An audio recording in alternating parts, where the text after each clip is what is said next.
1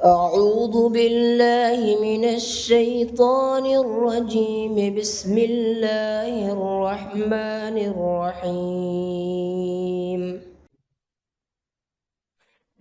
إن في خلق السماوات والأرض واختلاف الليل والنهار لآيات لأولي الألباب الذين يذكرون الله قياما وقعودا وعلى جنوبهم ويتفكرون في خلق السماوات والأرض ربنا ما خلقت هذا باطلا سبحانك فقنا عذاب النار ربنا إنك من تدخل النار فقد أخزيته وما للظالمين من أنصار ربنا إننا سمعنا مناديا ينادي للإيمان أن آمنوا بربكم فآمنا ربنا فاغفر لنا ذنوبنا وكفر عنا سيئاتنا وتوفنا مع الأبرار ربنا وآتنا ما وعدتنا على رسلك ولا تخزنا يوم القيامة إنك لا تخلف الميعاد صدق الله العظيم. بہت خوب، ماشاءاللہ محمد بودا بہت اچھے سے قرآن کی قرأت کیے ہیں۔ ایک سیکنڈ، معذرت، کوئی دروازے پہ آ گئے تھے۔ تو ابھی آپ نے جو قرآن کی قرأت سنی ہے، ماشاءاللہ حافظ محمد بودا ہیں، جو عالمت کا کورس بھی کر رہے ہیں اور اسکول کی پڑھائی بھی کر رہے ہیں، اور ماشاءاللہ اکیڈمی کے ینگیسٹ ٹیچر ہیں، صرف 15 سال کی عمر ہے۔ ماشاءاللہ اکیڈمی کے نئے ٹیچر بنے ہیں۔ سب حضرات اس بچے کے لیے ضرور دعا کریں۔ اور ہمارے اسپیکر ماشاءاللہ محمد سبیل صاحب مفتی ہیں، قاسمی ہیں، اللہ نے ان کو خوب جو ہے نا علم کی روشنی سے نوازا ہے۔ آپ لوگ سب آلریڈی انٹروڈکشن سن چکے ہیں مفتی صاحب کے آنے سے پہلے، تو میں ٹائم نہ لیتے ہوئے زیادہ، مفتی سبیل صاحب اوور ٹو یو، ویلکم۔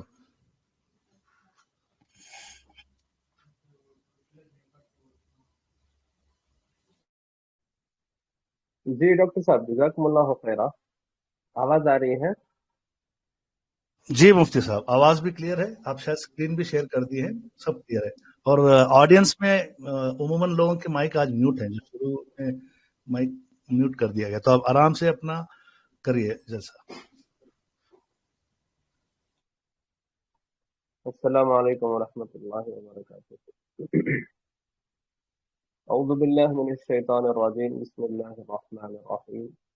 وَإِذْ يَمْكُرُ بِكَ الَّذِينَ كَفَرُوا لِيُثْبِتُوكَ أَوْ يَقْتُلُوكَ أَوْ يُخْرِجُوكَ وَيَمْكُرُونَ وَيَمْكُرُ اللَّهُ وَاللَّهُ خَيْرُ الْمَاكِرِينَ۔ صدق اللہ العظیم وصدق رسوله النبی الکریم ونحن على ذلك لمن الشاہدین والشاکرین والحمد للہ رب العالمین۔ بہت دنوں کے بعد آپ ساتھیوں سے ملاقات ہو رہی ہے۔ لگ بھگ 1.5-2 مہینہ پہلے ملاقات ہوئی تھی، ڈاکٹر صاحب اس ٹائم مصروف تھے، ڈاکٹر صاحب سے ملاقات نہیں ہو سکی، لیکن آپ حضرات سے گفتگو ہوئی تھی۔ اچھا لگتا ہے، آپ تمام ساتھیوں سے مہینے 2 مہینے میں ملاقات ہوتی ہے، کچھ باتیں ہو جاتی ہیں، کچھ سیکھنا سننا ہوتا ہے، اچھا لگتا ہے۔ میں بقرعید سے پہلے ڈاکٹر صاحب کو میسج کرنے ہی والا تھا کہ بقرعید سے پہلے ایک سیشن اگر ضروری و مناسب ہو تو ہو جائے، لیکن اس کے بعد مصروف ہو گیا، جس کی وجہ سے بقرعید اور قربانی کے عنوان پر آپ سے ملاقات نہیں ہو سکی۔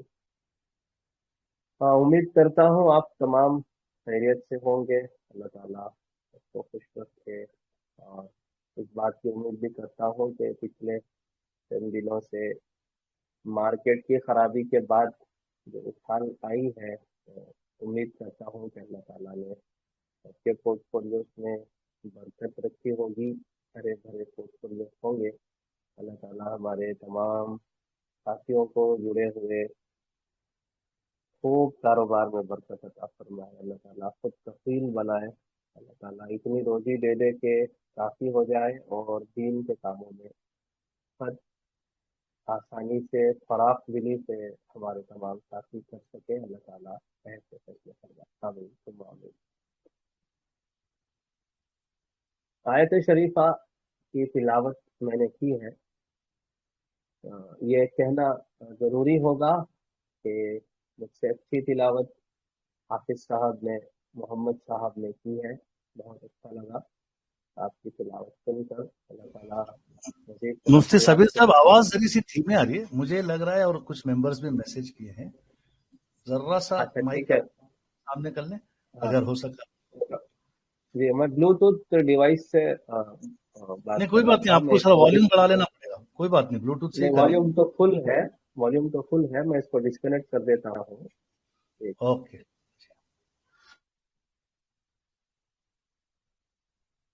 ابھی آ رہی ہے آواز؟ جی ماشاءاللہ بہت خوب، یہ کافی ہے؟ جی جی کافی ہے۔ جس کا مائک ان میوٹ ہے بتائیں، آواز کا ٹھیک ہے؟ دوسرے حضرات؟ جی الحمدللہ آ رہی ابھی ہے، اچھی صحیح آ ہے۔ رہی ہے۔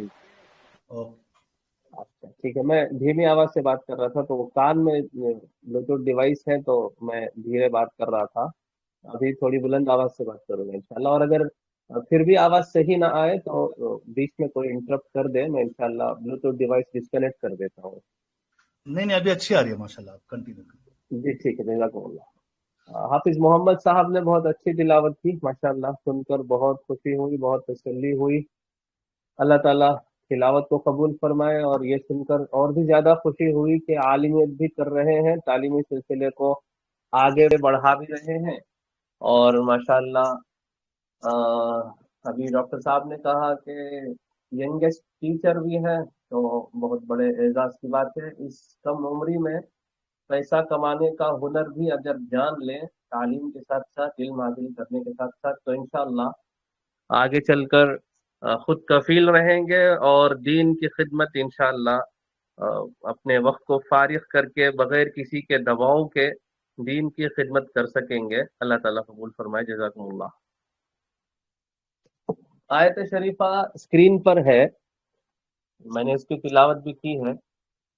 جو عنوان رکھا گیا ہے آج کے سیشن کا، اس تعلق سے میں آخر میں گفتگو کروں گا، اور مجھے جس عنوان پر گفتگو کرنی ہے وہ محرم ہی کے تعلق سے ہے، محرم کے مہینے کی تاریخی حیثیت کے تعلق سے ہے، کیونکہ محرم کا مہینہ بڑی تاریخی حیثیت رکھتا ہے، اور محرم کے مہینے میں عاشورہ کے دن 10 تاریخ کو سیدنا حضرت حسین رضی اللہ تعالیٰ عنہ کی شہادت ہوئی ہے، اور یہ بعد میں ہوئی ہے۔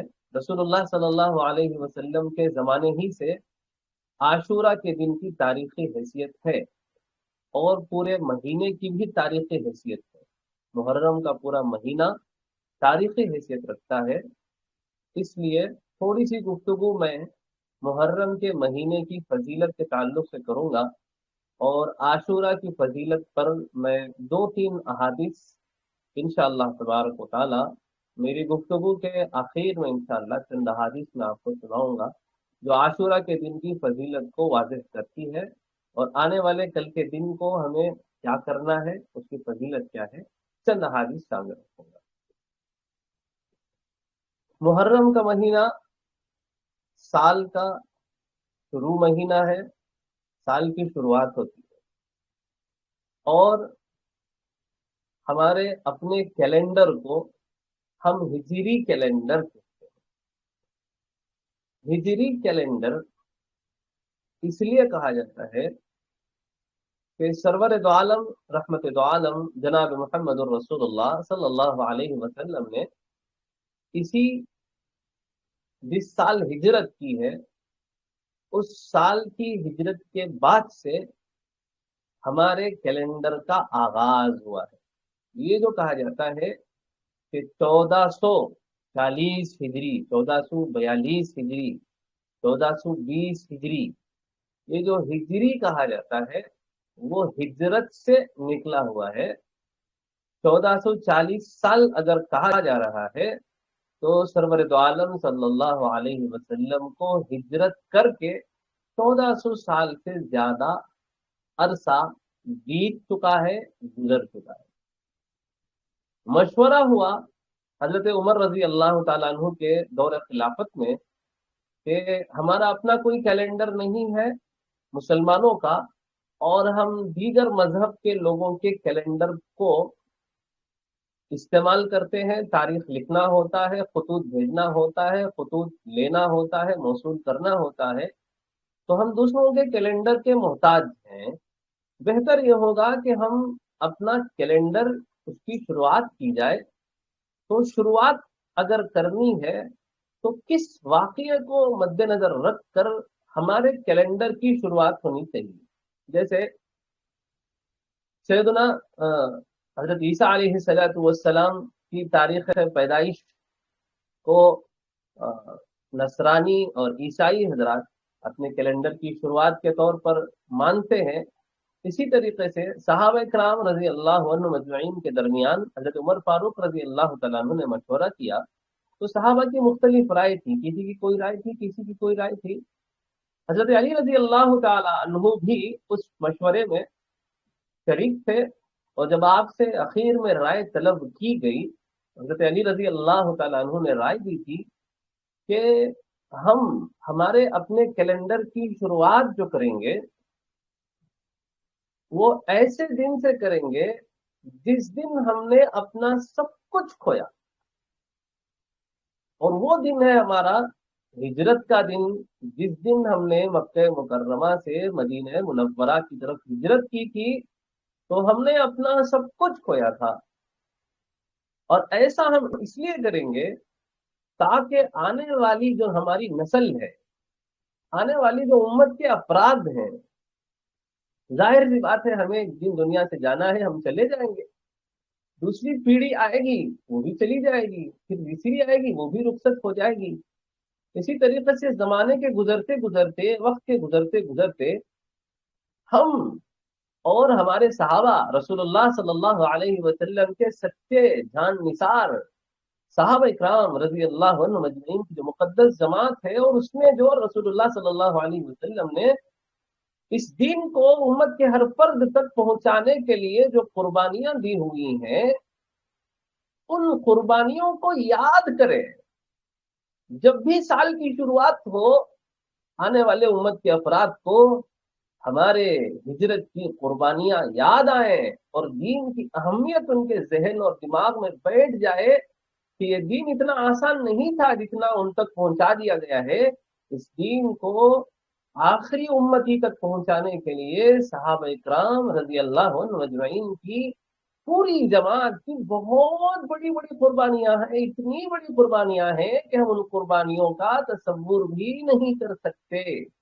اس پیغام کو مد نظر رکھتے ہوئے ہجری کیلنڈر کی شروعات کی گئی کہ اس کو ہجری نام دیا گیا، اس لیے کہ رسول اللہ صلی اللہ علیہ وسلم نے اور صحابہ اکرام رضی اللہ عنہ مجمعین نے اس دن ہجرت کی تھی، اس سال ہجرت کی تھی، اور اسی سال سے اسلامی کیلنڈر کی شروعات ہوئی۔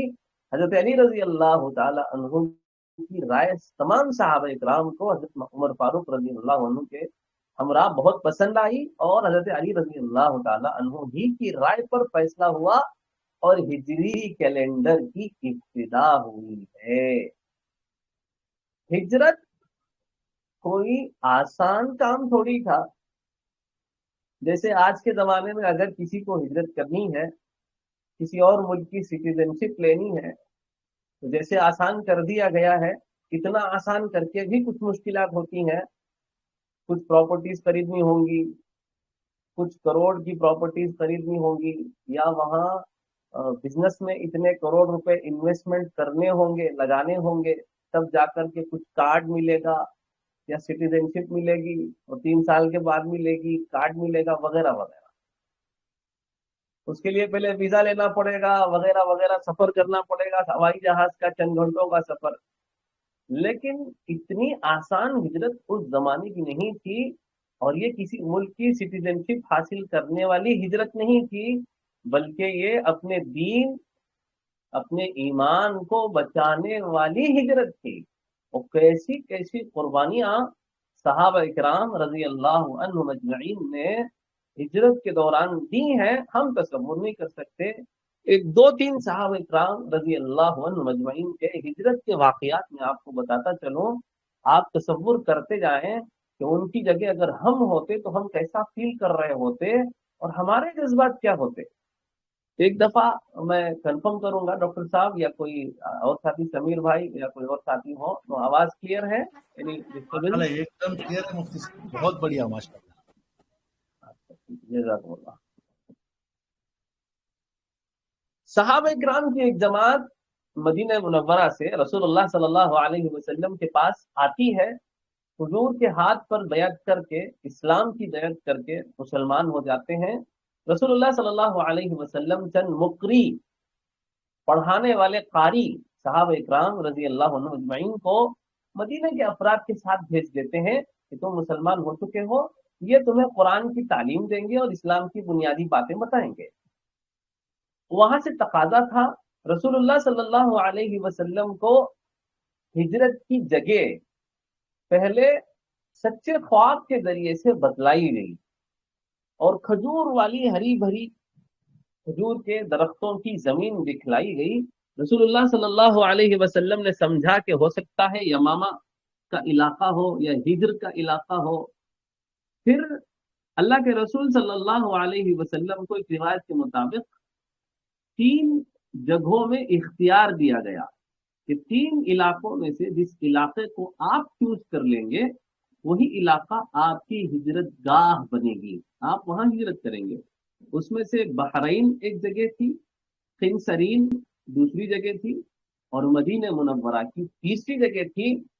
اللہ کے رسول صلی اللہ علیہ وسلم نے مدینہ منورہ کو پسند فرمایا. یہ بالکل ایسے ہی ہے جیسے اگر ہمارے گھر کوئی مہمان آتا ہے تو ہم مہمان کے اکرام میں اپنے گھر کے اس کو سارے کمرے دکھلاتے ہیں کہ ہمارے گھر میں اتنے کمرے ہیں، اور ان کمروں میں سے آپ کو جو کمرہ پسند ہو، آپ جس کمرے میں اپنے آپ کو کمفرٹیبل محسوس کریں، آپ کو جس کمرے میں ساری سہولیات ملیں، آپ وہ سلیکٹ کر سکتے ہیں، چوز کر سکتے ہیں، اور آپ اسی کمرے میں رہ سکتے ہیں. تو مہمان کے اعزاز میں مہمان کو اختیار دیا جاتا ہے کہ آپ اس میں سے چوز کر لیں.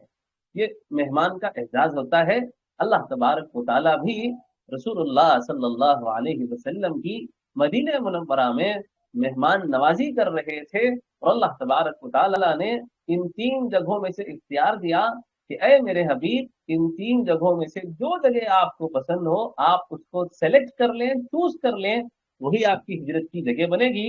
رسول اللہ صلی اللہ علیہ وسلم نے مدینہ منورہ کو پسند فرمایا. اب مدینہ طے ہو گیا، رویا صالحہ کی طرف سے، سچے خواب کے ذریعے سے، وحی کے ذریعے سے اللہ کے رسول صلی اللہ علیہ وسلم کو حکم دے دیا گیا. حضور اکرم صلی اللہ علیہ وسلم نے صحابہ اکرام کو حکم دیا کہ ہجرت کر کے چلے جاؤ. اس سے پہلے حبشہ کی ہجرت ہوئی تھی، 2 مرتبہ حبشہ کی ہجرت ہوئی تھی. اب ہمیشہ کے لیے ہجرت کرنا تھا، اور وہ مدینہ منورہ کی سرزمین تھی، اپنا سب کچھ چھوڑ کر کے سب کو جانا تھا. بڑا مشکل کام تھا. اگر کوئی کسی محلے میں، کسی علاقے میں، کسی شہر میں، کسی بستی میں، محلہ شہر بستی چھوڑیے، کسی اپنے محلے میں جو شخص 15 سال 20 سال گزار لیتا ہے، اس محلے سے اس کو محبت ہو جاتی ہے، انس ہو جاتا ہے.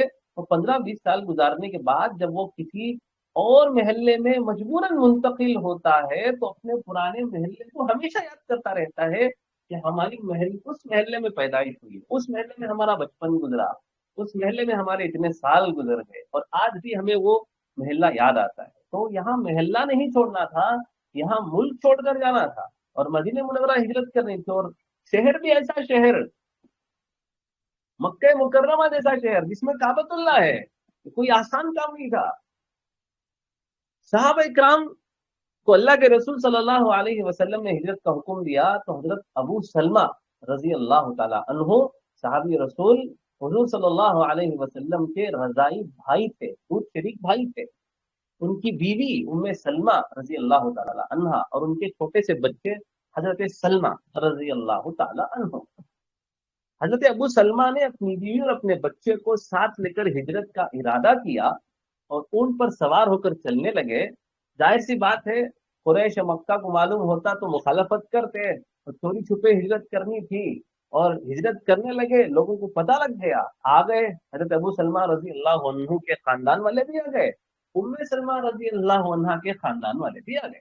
حضرت ام سلمہ رضی اللہ عنہ کے خاندان والوں نے کہا کہ اگر تم جانا چاہتے ہو تو تم ہمارے داماد ہو، جا سکتے ہو، لیکن ہم اپنی بچی کو لے جانے کا اختیار تمہیں نہیں دیں گے، تم ہماری بچی کو یہیں چھوڑ کر جاؤ گے. اور یہ کہہ کر کے حضرت ام سلمہ رضی اللہ عنہ کو جدا کر دیا. پھر حضرت ابو سلمہ رضی اللہ عنہ کے خاندان والے بھی آ گئے اور کہا کہ یہ جو تمہارا بچہ ہے یہ ہمارا بچہ ہے، یہ صرف تمہارا نہیں، یہ پورے قبیلے کا بچہ ہے، خاندان کا بچہ ہے، اس کو ہم تمہیں لے جانے کی اجازت نہیں دیں گے، یہ ہمارا بچہ ہے، اس کو ہمیں دو. یہ کہہ کر کے بچہ چھین لیا. حضرت ابو سلمہ رضی اللہ عنہ کے پاس کوئی اور راستہ ہی نہیں ہے، آپشن ہی نہیں ہے. بیوی کو خاندان والے لے گئے اور خود کے خاندان والے خود کے بچے کو لے گئے. 3 افراد 3 جگہ تقسیم ہو گئے ہیں، بٹ گئے ہیں. باپ ایک جگہ ایسے چوراہے پہ کھڑا ہے کہ اس کو ڈیسیشن لینا ہے، اور بیوی کو اس کے خاندان والے لے گئے ہیں اور بچے کو اپنے خود کے خاندان والے لے گئے ہیں. باپ کرے تو کیا کرے؟ اور ہجرت عبادت ہے، ہجرت کو چھوڑا نہیں جا سکتا. اللہ کے رسول صلی اللہ علیہ وسلم کی طرف سے حکم ہو گیا ہے، وہی نازل ہو گئی ہے، اب ہجرت کرنا ہی ہے. آن کی آن میں فیصلہ کر لیا. بیوی کو اگر لے جاتے ہیں تو لے جانے دو، اللہ تبارک و تعالیٰ کوئی اور صورت نکالیں گے. بچے کو لے جاتے ہیں، میرے ہاتھ سے چھین کر لے جانے دو. باپ کے سامنے بچے کو بخار آ جائے، باپ برداشت نہیں کر سکتا. یہ کیسے برداشت ہوگا کہ خود کے بچے کو چھین لیا خاندان والوں نے اور بچے کو چھوڑ کر جانا ہے. حضرت ابو سلمہ رضی اللہ عنہ تنے تنہا ہجرت کر گئے، فیصلہ کر لیا اللہ کی رضا کے لیے. بچوں کی اور بیوی کا نگہبان محافظ اللہ ہے. فیصلہ کر لیے چلے گئے. حضرت ام سلمہ رضی اللہ عنہ اپنے خاندان کے افراد کے ساتھ تنے تنہا رہ گئیں. کہتی ہیں کہ صبح میں ایک وادی میں چلی جاتی، شام تک اسی وادی میں پڑی رہتی، روتی رہتی، سارا دن شوہر کی یاد میں روتی رہتی، اور شام کو واپس آتی. میرے ایک چچا کے بیٹوں میں سے ایک چچا کے بیٹے کو مجھ پر رحم آیا، اور اس نے آ کر کے ہمارے خاندان قبیلے والوں سے کہا کہ تمہیں اس مسکینہ پر رحم نہیں آتا، تم اس کی حالت نہیں دیکھتے ہیں کہ کیسے سارا دن جا کے وادی میں تنے تنہا روتی رہتی ہے اپنے شوہر کی یاد میں، اپنے بچے کے فراق میں. اس پر رحم کھاؤ، یہ مسکینہ ہے، اس کو جانے دو. اس کی بات پر لوگوں کو رحم آیا، لوگوں نے اجازت دے دی جانے کی. اور جب معلوم ہوا حضرت ابو سلمہ رضی اللہ عنہ کے خاندان والوں کو کہ ام سلمہ کے خاندان والوں نے اجازت دے دی ہے، تو انہوں نے بھی بچے کو لا کر حوالے کر دیا کہ تم جا رہی ہو تو یہ بچہ ہمارے پاس کیوں رہے، چلو بچہ ماں کے پاس رہے، زیادہ مناسب ہے. ان کو بھی رحم آیا اور انہوں نے بچے کو حوالے کر دیا. اب حضرت ام سلمہ رضی اللہ عنہ اونٹ پر سوار ہو کر نکل پڑی ہیں، بچے کو معصوم کو ساتھ لے کر. تنے تنہا ہے، کوئی محرم نہیں ہے، شوہر تو پہلے سے پہنچ چکے ہیں. راستہ چلی، ایک وادی میں پہنچی، ایک مقام پہ پہنچی. حضرت عثمان بن طلحہ رضی اللہ تعالی عنہ سے ملاقات ہوئی. اس وقت تک ابھی مسلمان بھی نہیں ہوئے ہیں. مزے کی بات تو یہ ہے، اخلاق دیکھیے، اللہ اکبر. حیرت ہوتی ہے کہ قریش اور مکے کے لوگوں کو، عرب کے لوگوں کو اللہ تبارک و تعالیٰ نے یوں ہی اسلام کے عالم میں پہنچانے کے لیے نہیں چن لیا، ان کے اندر شرافت تھی، بڑے شریف لوگ ہوتے تھے۔ یہ اور بات ہے کہ جھگڑالو ہوتے تھے، کم علم ہوتے تھے، جہالت عام تھی، لیکن شرافت تھی، جھوٹ نہیں تھا، وہ سارے اچھے اخلاق تھے۔ اللہ تبارک و تعالیٰ نے جن کی بنیاد پر ان کو چن لیا تھا۔ حضرت عثمان بن طلحہ رضی اللہ تعالیٰ عنہ، حضرت ام سلمہ کہتی ہیں کہ اونٹ کی نکیل پکڑ کر آگے آگے چلتے تھے، مجھے پوچھا کہ کہاں جا رہی ہو؟ کہا کہ اپنے شوہر سے ملاقات کے لیے مدینے جا رہی ہوں۔ پوچھا کہ تمہارے ساتھ کوئی نہیں ہے؟ تو حضرت ام سلمہ کہنے لگی لا واللہ الا اللہ و بنی ھذا، اللہ کی قسم میرے ساتھ اللہ کے علاوہ کوئی نہیں ہے، اور اگر ہے تو یہ میرا بچہ میرے ساتھ ہے، اللہ اور اس معصوم بچے کے علاوہ لا واللہ الا اللہ، کوئی نہیں ہے میرے ساتھ۔ حضرت عثمان بن طلحہ کو رحم آیا، ان کے اونٹ کی نکیل پکڑ کر آگے آگے چلنے لگے۔ جب کسی جگہ پر ٹھہرنا ہوتا تھا تو حضرت ام سلمہ رضی اللہ عنہ حضرت عثمان کی شرافت کی گواہی دے رہی ہیں اور کہہ رہی ہیں کہ جب کسی جگہ اترنا ہوتا تھا تو اونٹ کو بیٹھا دیتے تھے اور دور چلے جاتے تھے اور مجھ سے کہتے تھے اتر جاؤ، اور جب میں اتر جاتی تھی تو واپس آ کر اونٹ کی نکیل پکڑ کر اونٹ کو کسی درخت کے سائے میں باندھ کر کے اسی درخت کے سائے میں لیٹ جاتے تھے، اس لیے کہ عورتوں کے سواری میں چڑھنے اترنے میں ہو سکتا ہے کچھ حیا والا معاملہ ہو سکتا ہے ان کو حیا آ جائے، اس لیے شرافت اتنی تھی کہ کھڑے کر کے اونٹ کو کھڑا کر کے دور چلے جاتے تھے۔ تمہیں سلمہ فرماتی ہیں دوبارہ جب ہمیں چلنا ہوتا تھا تو اونٹ کو نکال کر لاتے تھے، میرے پاس کھڑا کر کے اس کو بیٹھا دیتے تھے، وہ دور چلے جاتے تھے۔ جب میں اس پر سوار ہو جاتی تھی تو پھر واپس آ کر اونٹ کی نکیل پکڑ کر آگے آگے چلتے تھے۔ اسی طریقے سے ہمارا پورا سفر مکمل ہوا ہے، یہاں تک کہ جب قبا پہنچ گئے تو وہ کہنے لگے کہ تمہارے شوہر اسی شہر میں رہتے ہیں، تمہاری شوہر سے ملاقات مبارک ہو، اللہ تمہیں برکت دے، یہ کہہ کر رخصت ہو گئے۔ تمہیں سلمہ فرماتی ہیں کہ خدا کی قسم میں نے عثمان بن طلحہ سے زیادہ کسی شخص کو شریف نہیں دیکھا، یہ شرافت تھی۔ حضرت ام سلمہ رضی اللہ عنہ ان تکالیف کے ساتھ، ان تکلیفوں کے ساتھ گزرتے ہوئے، ان ساری چیزوں کا، تکلیفوں کا، مصیبتوں کا سامنا کرنے کے بعد اپنے شوہر کے پاس پہنچی، ان سے ملاقات ہوئی۔ حضرت عیاش رضی اللہ تعالیٰ عنہ، یہ حضرت عمر رضی اللہ تعالیٰ عنہ کے ساتھ ہجرت کرتے ہیں۔ حضرت عمر کا تو قصہ مشہور ہے، جب ہجرت کے ارادے سے چل رہے تھے کعبے کے پاس گئے، جتنے سرداران بیٹھے تھے، جتنے کفار بیٹھے تھے، ایک کے پاس جاتے تھے اور جا کے اس سے کہتے تھے کہ میں ہجرت کر رہا ہوں، اگر تمہارے اندر ہمت ہے تو اس مقام پہ آ کے مجھ سے ملنا، میں تمہیں دکھاتا ہوں کہ تم مجھے کیسے روکو گے ہجرت سے۔ تو جرت والے تھے۔ باقی سارے صحابہ نے چھپ چھپ کر ہجرت کی ہے، علل اعلان حضرت عمر فاروق رضی اللہ تعالیٰ عنہ نے ڈنکے کی چوٹ پر ہجرت کی ہے۔ حضرت عیاش رضی اللہ تعالیٰ عنہ یہ بھی حضرت عمر رضی اللہ عنہ کے ساتھ ہجرت کر گئے۔ ابو جہل کو معلوم ہوا، وہ مدینہ پہنچا اور کہنے لگا کہ تمہاری ماں دھوپ میں آ کے بیٹھ جاتی ہے، وہ سر پہ کنگا نہیں کرے گی اور کہہ رہی ہے کہ جب تک میرا بچہ واپس نہیں آ جائے گا میں نہ تو اس دھوپ سے ہٹوں گی، سائے میں آؤں گی، اور نہ ہی میں سر پہ کنگا کروں گی۔ حضرت عیاش رونے لگے اور ان کی باتوں میں آ گئے، ان کے ساتھ واپس آ رہے تھے، راستے میں ابو جہل نے ان کو قید کر لیا، قید کر کے مکہ مکرمہ لایا اور کئی دنوں تک تکلیف دیتا رہا، یہاں تک کہ سرور دو عالم رحمت دو عالم جناب محمد رسول اللہ صلی اللہ علیہ وسلم نے ان کی رہائی کے لیے فجر کی نماز میں قنوت نازلہ پڑھا۔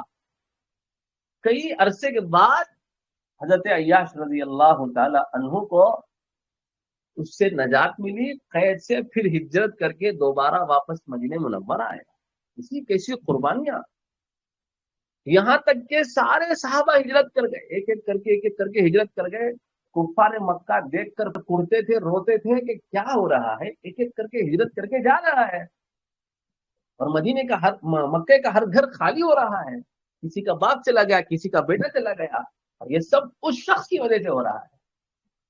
اس سب کا سرا اس شخص کو جاتا ہے، کریڈٹ اس شخص کو جاتا ہے جس نے ہم تمام کے گھروں میں تفریق ڈال دی ہے۔ اب پوری دشمنی کی سوئی سرور دو عالم صلی اللہ علیہ وسلم کی طرف ہو گئی۔ دار الندوہ، مکے کا وہ حجرہ، وہ مقام جہاں پہ کفار مکہ سرداران بیٹھ کر کے مشورہ کرتے تھے، اس میں مشورہ ہوا۔ کیا مشورہ ہو رہا ہے کہ کیا کیا جائے؟ سارے ہجرت کر کے چلے گئے ہیں، چند ایسے صحابہ رہ گئے تھے جو مزدور قسم کے تھے، مظلوم قسم کے تھے، غلام تھے، ان کی اپنی نہیں چلتی تھی، وہ کفار کے تابع تھے، وہی رہ گئے تھے۔ باقی سارے صحابہ کرام رضی اللہ عنہم اجمعین ہجرت کر کے چلے گئے تھے تو صرف سیدنا صدیق اکبر رضی اللہ عنہ ساتھ رہ گئے تھے۔ اب مشورہ ہو رہا ہے، مشورہ کیا ہو رہا ہے کہ کیا کیا جائے؟ کسی نے رائے دی کہ قید کر دیا جائے، قید کر کے کسی کمرے میں چھوڑ دیا جائے، نعوذ باللہ اس وقت تک چھوڑ دیا جائے، نہ کھانا دیا جائے نہ پینا دیا جائے، کہ وہی انتقال ہو جائے، نعوذ باللہ۔ رائے پسند نہیں کی گئی، کہا گیا کہ اگر ان کو قید کر دیا گیا تو ان کے جان نثار جو صحابہ ہیں وہ چڑھائی کر دیں گے، وہ نہیں چھوڑیں گے محمد کو تنہا تنہا صلی اللہ علیہ وسلم۔ اس رائے کو ٹھکرا دیا گیا، پسند نہیں کی گئی۔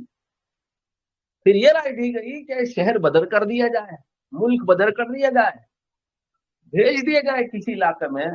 تو اس رائے کو بھی یہ کہہ کر نکار دیا گیا کہ اگر ان کو کسی علاقے میں بھیج دیا جائے، ان کو ہجرت کرنے چھوڑ دیا جائے، تو جس علاقے میں جائیں گے ان کے کلام کو نہیں سنا تم لوگوں نے کہ کیسے جادوگر ہیں، نعوذ باللہ، کیسے اپنی باتوں میں لوگوں کو ڈال لیتے ہیں، زبان سے جادو نکلتا ہے، ان کے کلام کو نہیں سنا، جہاں جائیں گے وہیں لوگ ان کے گرویدہ ہو جائیں گے، وہاں ایک جماعت ہو جائے گی، نہیں یہ بھی نہیں کرنا، ملک بدر بھی نہیں کرنا۔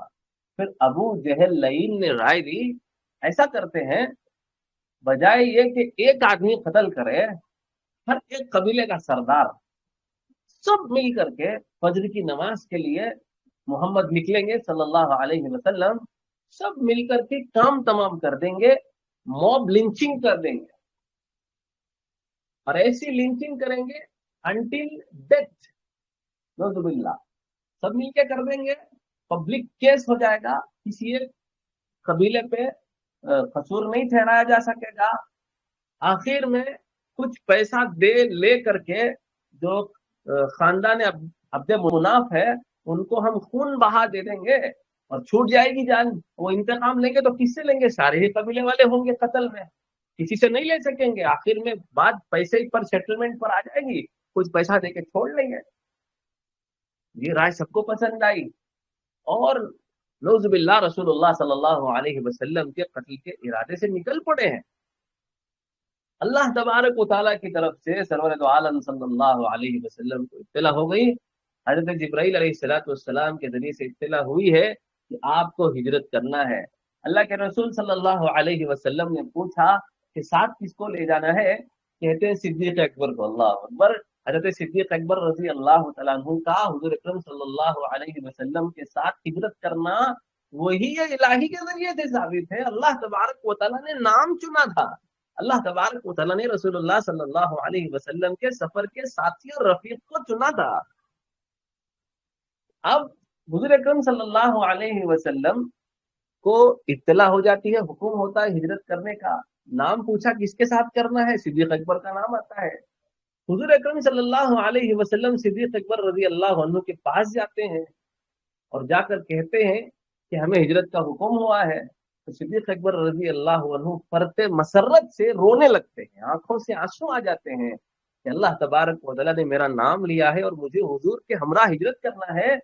4 مہینے سے 2 اونٹنیاں خرید کر رکھی تھی پہلے سے، ببول کے کانٹے کھلاتے تھے ان کو، اچھی طریقے سے ان کو پال رکھا تھا، اور حضور اکرم صلی اللہ علیہ وسلم کی خدمت میں پیش کیا، یا رسول اللہ یہ 2 اونٹنیاں ہیں، اس میں سے جو اونٹنی آپ کو پسند ہو آپ اس کو پسند فرما لیں، وہ آپ کو ہدیہ ہے۔ اللہ کے رسول صلی اللہ علیہ وسلم نے کہا کہ میں اونٹنی تو لوں گا لیکن ہدیتاً نہیں لوں گا، قیمتاً لوں گا، میں بغیر پیسے کے، بغیر معاوضے کے، بغیر رقم کے تم سے اونٹنی نہیں لوں گا، رقم کے ساتھ اونٹنی لوں گا۔ یہ ہمارے ڈاکٹر صاحب بار بار کہتے ہیں نا کہ خود کفیل بننا ہے۔ ہمارے ہر ایک ساتھی کو سارے سیٹنگز، فنڈامنٹلس اور ٹیکنیکلس، یہ ساری چیزیں خود سے سیکھنی ہے۔ بہت سارے ساتھی ایڈمن حضرات کو میسج کرتے ہیں کہ کوئی اسٹاک بتا دو، کوئی اسٹاک بتا دو، وغیرہ وغیرہ۔ اگر ولو بالفرض کوئی اسٹاک کوئی ایڈمن بتا بھی دے تو یہ کیا گارنٹی ہے کہ اسی ایک اسٹاک سے آپ کا سارا خرچہ نکل جائے گا اور آپ 300 400 500 1000% پروفٹ میں چلے جائیں گے اور آپ کی زندگی بھر کی ضرورتیں پوری ہو جائیں گی؟ نہیں۔ یہ کلاسز اسی لیے بار بار کنڈکٹ کروائی جاتی ہیں تاکہ ہمارا ہر ساتھی کلاسز اٹینڈ کر کے اتنا قابل بن جائے کہ خود سے اسٹاک سلیکٹ کر کے پیسے کمانے والا بن جائے۔ اللہ کے رسول صلی اللہ علیہ وسلم کی سیرت پر اگر غور کیا جائے تو اللہ کے رسول صلی اللہ علیہ وسلم یہاں منع فرما رہے ہیں کہ اونٹنی تو لوں گا لیکن ہدیتاً لوں گا، پیسے دے کر لوں گا، اس لیے کہ یہ ہجرت بہت بڑی عبادت ہے۔ اس عبادت کو میں یہ چاہتا ہوں کہ خود کے پیسے سے انجام دو، ورنہ تو اللہ کے رسول صلی اللہ علیہ وسلم کا یہ کہنا تھا کہ میں نے ہر ایک کے احسان کا بدلہ چکا دیا ہے سوائے صدیق اکبر کے، کہ ان کے احسانات کا بدلہ اللہ دیں گے۔ اور صدیق اکبر رضی اللہ عنہ کے مال سے حضور اکرم صلی اللہ علیہ وسلم کو اتنا پیدا ہوا جتنا کسی اور کے مال سے پیدا نہیں ہوا، لیکن اس موقع پر اللہ کے رسول صلی اللہ علیہ وسلم نے انکار کر دیا اور یہ کہا کہ میں ہدیتاً نہیں لوں گا، قیمتاً لوں گا، اس لیے کہ بہت بڑی عبادت ہے۔ صدیق اکبر رضی اللہ عنہ کا جواب سنیے، کہتے ہیں یا رسول اللہ جیسے آپ چاہیں۔ یہاں یہ نہیں کہ یا رسول اللہ نہیں آپ کو ہدیہ ہی میں لینا ہوگا، میں آپ کی رقم نہیں لوں گا، یہ نہیں کہا صدیق اکبر رضی اللہ عنہ نے۔ مطلب یہ تھا کہ جو آپ کی پسند ہے وہی میری پسند ہے، اگر آپ اس کو بغیر رقم کے قبول کر لیتے ہیں تو مجھے خوشی ہوگی، اور اگر آپ اس کو رقم کے ساتھ قبول کرتے ہیں تب بھی مجھے خوشی ہے، اس لیے کہ آپ کی خوشی اس میں ہے۔ اس کو کہتے ہیں کامل اتباع، اس کو کہتے ہیں سچا ساتھی، اس کو کہتے ہیں سچی اقتداء، اس کو کہتے ہیں سچا محبت کرنے والا، اس کو کہتے ہیں سچا عشق کرنے والا، اس کو کہتے ہیں عشق میں فنا ہونے والا۔ یا رسول اللہ آپ کی خواہش ہے میری خواہش ہے، جو آپ کو پسند ہے وہ مجھے پسند ہے، میری اپنی کوئی ذاتی رائے ہی نہیں ہے، جو آپ نے کہہ دیا وہی حرف آخر ہے۔ اس درجے کا عشق، اس درجے کی محبت سرور دو عالم صلی اللہ علیہ وسلم کی ذات سے ہو جائے نا، تب زندگی جینے کا مزہ ہے، تب زندگی کے ہر موڑ پر ہر قدم پر قربانیاں دینے کا جو مزہ آتا ہے، وہ لطف جو آتا ہے، وہ کسی اور دنیاوی چیز میں آپ کو لطف نہیں حاصل ہوگا۔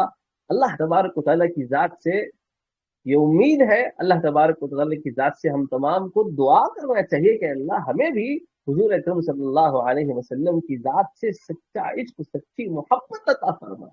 جیسا عشق صدیق اکبر کا تھا، اس کا کچھ حصہ ہمیں مل جائے، ہماری بگڑی بن جائے، ہماری زندگیاں سنور جائے، ہماری آخرت بن جائے۔ یہ نہیں کہ زبان پر کہ میں عاشق ہوں، میں محب ہوں، نہیں، سنتوں کو اپنا کر۔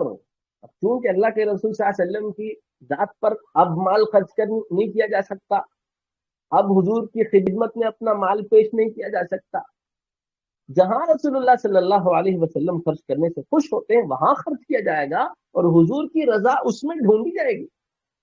حضور ہمارے اخلاق کیسے بنتے، کیسے ہمارے اخلاق ہوں گے تو حضور ہمارے اخلاق سے خوش ہوں گے، ایسے اخلاق بنائے جائیں گے اپنے تاکہ حضور کی ذات خوش ہو، حضور کی سنتوں کو اپنایا جائے گا۔ حضور کا چلنا، حضور کا اٹھنا، حضور کا بیٹھنا، حضور کی تجارت، حضور کی گفتار، حضور کی بات چیت، حضور کا چہرہ، حضور کا لباس، حضور کی اللہ سے محبت، حضور کی صحابہ سے گفتگو، چھوٹوں کو عزت، چھوٹوں پر شفقت، بڑوں کی عزت، علماء کی قدر، حضور کے اخلاق جو قرآن کے اخلاق تھے، حضور کی سنتیں، ان ساری چیزوں کو اپنا کر حضور سے محبت ثابت کی جا سکتی ہے۔ حضور پر روزانہ کئی 100 مرتبہ یہ 1000 مرتبہ درود شریف پڑھ کے اس بات کا ثبوت دیا جائے گا کہ رسول اللہ مجھے آپ سے محبت ہے، اور آپ کی رضا میں میری رضا ہے، آپ کی خوشی میں میری خوشی ہے، جو آپ کی پسند ہے وہ میری پسند ہے۔ جو صدیق اکبر رضی اللہ عنہ کا جذبہ تھا وہ جذبہ پیدا کرنا ہے۔ تو خیر، صدیق اکبر نے کہا کہ رسول اللہ اونٹنیاں آپ کی نظر ہے۔ روایتوں میں آتا ہے جس اونٹنی کو رسول اللہ صلی اللہ علیہ وسلم نے پسند فرمایا اس کا نام قصوہ تھا، جو عام طور پر ہمارے یہاں علاقے میں جو لگیج گاڑیاں ہیں، لگیج کی آٹوز ہوتی ہیں یا اور دوسری بڑی گاڑیاں ہوتی ہیں، اس پہ لکھا ہوا ہوتا ہے اوپر قصوہ، QASWA۔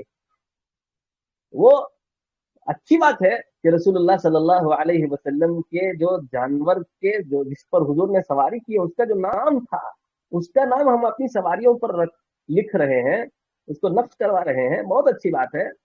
لیکن کیا ہم نے حضور کی سنتوں کو اپنی زندگی میں اپنایا ہوا ہے؟ صرف حضور کی اونٹنی کے نام سے محبت ہے، اور اس سے کیا حضور کی قربانیوں کا حق ادا ہو جائے گا؟ کیا اس سے دین کا حق ادا ہو جائے گا؟